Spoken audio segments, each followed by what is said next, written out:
warahmatullahi wabarakatuh. Nama saya Rashid Muhaimin, dengan nomor mahasiswa 123 304 0086 dari Perbandingan Mazhab dan Hukum, Fakultas Syariah dan Hukum.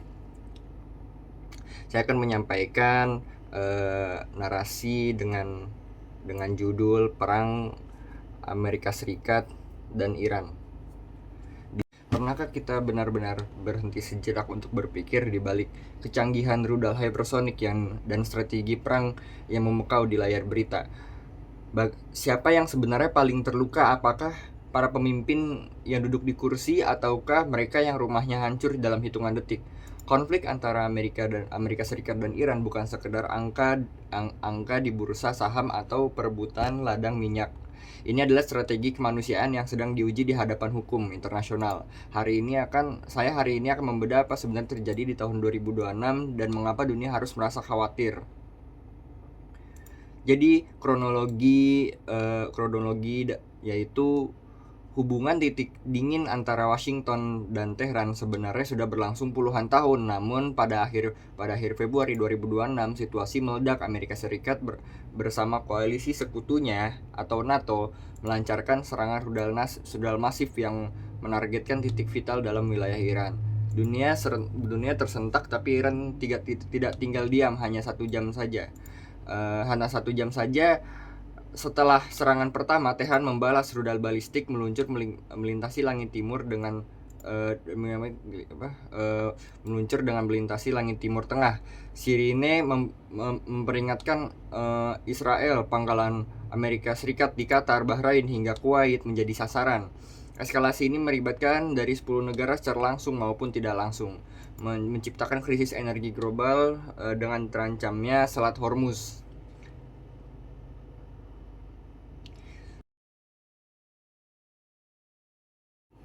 Jadi, latar belakang dari ketegangan modern memuncak ketika Amerika Serikat sepihak menarik diri dari JCPOA atau Joint Comprehensive Plan of Action atau kesepakatan nuklir Iran pada tahun 2018.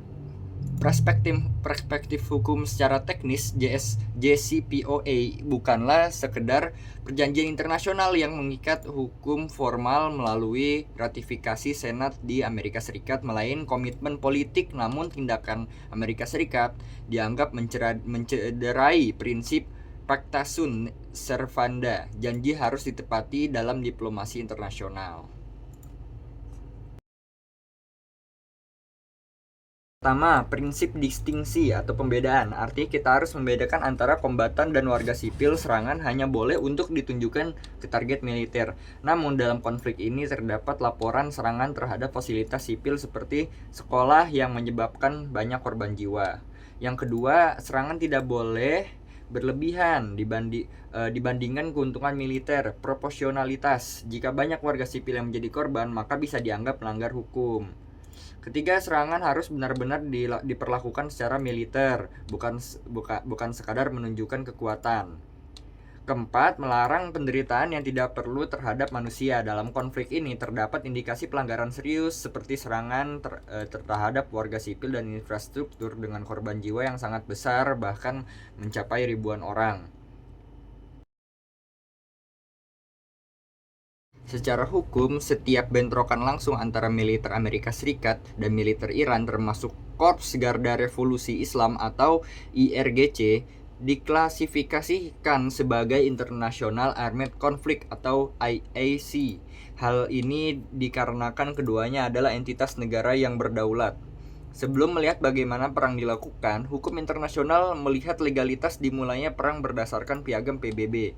Larangan menggunakan kekerasan, hak membela diri, preemptif analisis pelanggaran HHI dan HAM. Pelanggaran dalam HAM dan perang ini tidak terjadi di medan tempur HHI, tetapi juga terdapat hak-hak individu HAM yang bersifat non-derogable yang dapat ditangguhkan. Dalam hukum internasional, legalitas penggunaan kekuasaan bersenjata oleh sesuatu negara terhadap negara lain secara paling umum dilarang berdasarkan pasal 2 ayat 4 Piagam PBB. Hanya ada dua pengecualian legal diakui mandat dari Dewan Keamanan PBB atau membela diri, yaitu AS seringkali menunjukkan pasal 51 Piagam PBB mengenai hak inheren untuk membela diri dalam peristiwa serangan seperti Operation Midnight Hammer pada tahun 2000 pada tahun 2026 Februari ini. AS berargumen bahwa tindakan tersebut bersifat preventif untuk menghentikan ancaman nuklir Iran atau serangan sekutunya Israel.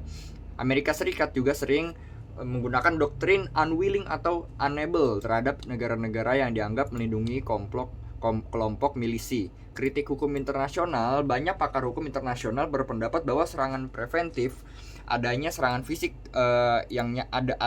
tanpa adanya serangan fisik yang nyata atau actual armed attack, melanggar hukum internasional. Doktrin pembelaan diri preventif dianggap terlalu luas dan berisiko merusak sistem keamanan kolektif PBB karena tidak memenuhi kriteria necessity atau keharusan dan immediacy atau kesegaraan.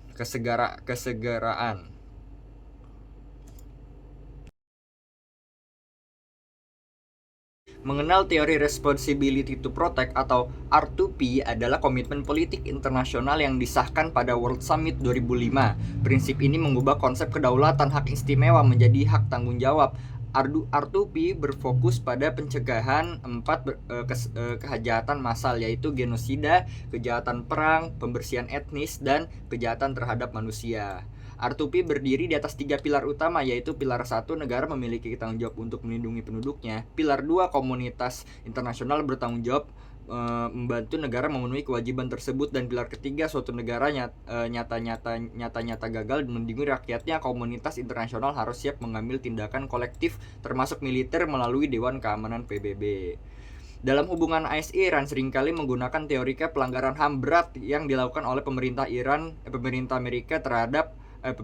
terhadap warganya, misalkan aksi protes Women Life Freedom sebagai moral untuk tekanan internasional. Jadi selain hukum perang, kita harus bicara tentang hak-hak asasi manusia atau HAM. HAM tidak berhenti berlaku saat peluru mulai terbang, tapi hak atas hidup adalah hak yang dapat dikurangi dalam keadaan apapun. Non-derogable rights. Amnesty International dan para ahli hukum dunia telah memberikan peringatan keras. Serangan-serangan yang tidak memiliki dasar pembelaan diri atau self-defense yang jelas adalah bentuk pelanggaran terhadap piagam PBB. Ketika kekuatan militer digunakan secara sepihak tanpa legitimasi yang kuat, maka terjadi bukanlah penegakan keamanan, melainkan dominasi kekuasaan yang mengorbankan hak dasar manusia untuk hidup dengan aman. Kita melihat pola mengkhawatirkan kepentingan politik dan ambisi ekonomi seringkali jauh lebih dominan daripada tanggung jawab untuk melindungi atau responsibility to protect. Baik Amerika maupun Iran memiliki kewajiban hukum untuk mematuhi hukum humaniter. Namun faktanya, rakyat sipil kedua belah pihak dan di negara-negara sekitarnya seperti Qatar, Bahrain, Kuwait selalu menjadi pihak yang paling terdampak. Jika dunia harus berdiam diri melihat hukum internasional yang kehilangan taringnya di hadapan negara-negara besar, maka kita sedang merujuk era di mana yang kuat adalah era yang kuat adalah yang benar. Jika hukum hanya sebatas teori di atas kertas dan kehilangan legitimasi di mata dunia, jadi manakah tempat berlindung bagi mereka yang lemah? Saya ingin menekankan bahwa perang mungkin adalah keputusan para pemimpin, namun penderitaan adalah milik rakyat. Hukum humaniter internasional seharusnya menjadi batas terakhir yang mencegah kemanusiaan jatuh dalam jurang kebiadaban. Jangan sampai kita mengejar kemenangan militer namun kehilangan jiwa kemanusiaan kita. Mari kita terus menyuarakan bahwa di atas segala kepentingan politik, nyawa setiap manusia tanpa memandang kewarganegaraan yang suci yang harus dilindungi. Wassalamualaikum warahmatullahi wabarakatuh. Dan saya akan memberikan sedikit video tentang bagaimana Amerika Serikat melanggar hukum HAM, yaitu membantai beberapa warga sipil yang berada di rumahnya.